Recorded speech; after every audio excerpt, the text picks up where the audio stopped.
Videos देखने के लिए सब्सक्राइब करें जनसत्ता.com, बेल आइकन दबाकर पाएं latest notifications.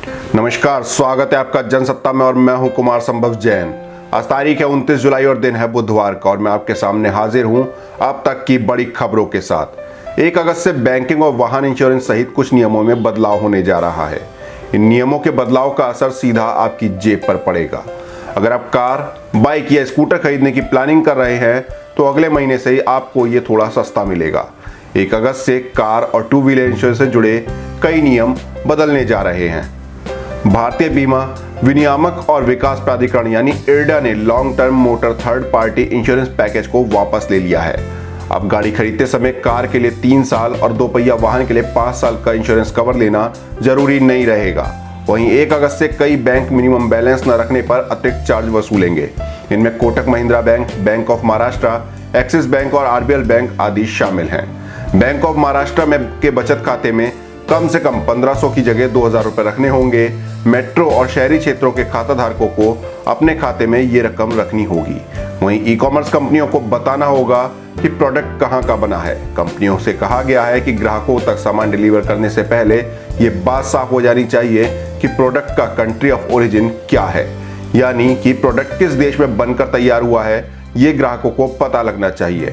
Department for promotion of industry and internal trade ने कहा कि सभी ई-कॉमर्स कंपनियों पर यह लागू होगा और वे न्यू प्रोडक्ट लिस्टिंग करें।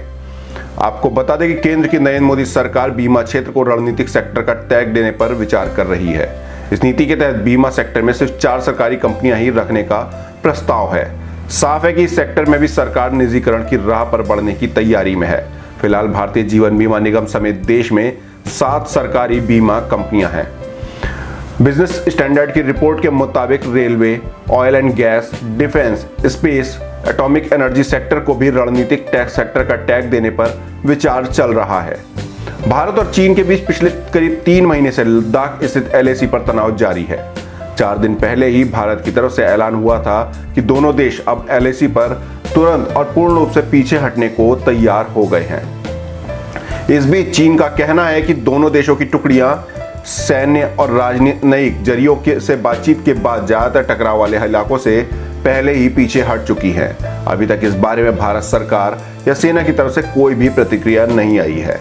भारतीय वायुसेना की ताकत आज कई गुना बढ़ने वाली है।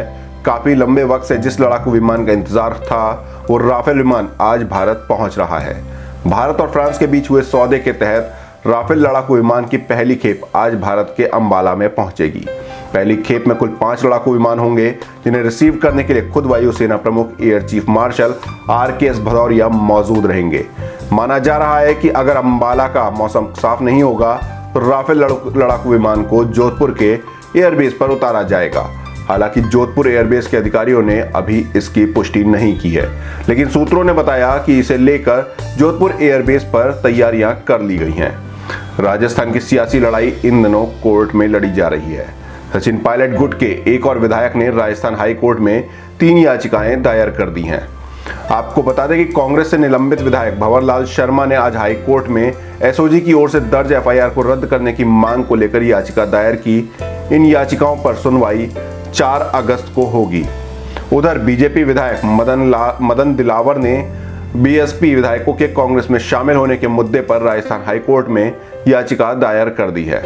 आपको बता दें कि कांग्रेस का एक ट्वीट है, उसको लेकर भी कांग्रेस जो है मुश्किल में घिरती नजर आ रही है। भाजयुमो के प्रदेश अध्यक्ष अशोक सैनी भादरा ने कांग्रेस IT सेल और सोशल मीडिया के राष्ट्रीय अध्यक्ष रोहन गुप्ता के खिलाफ आपराधिक परिवाद दायर किया है।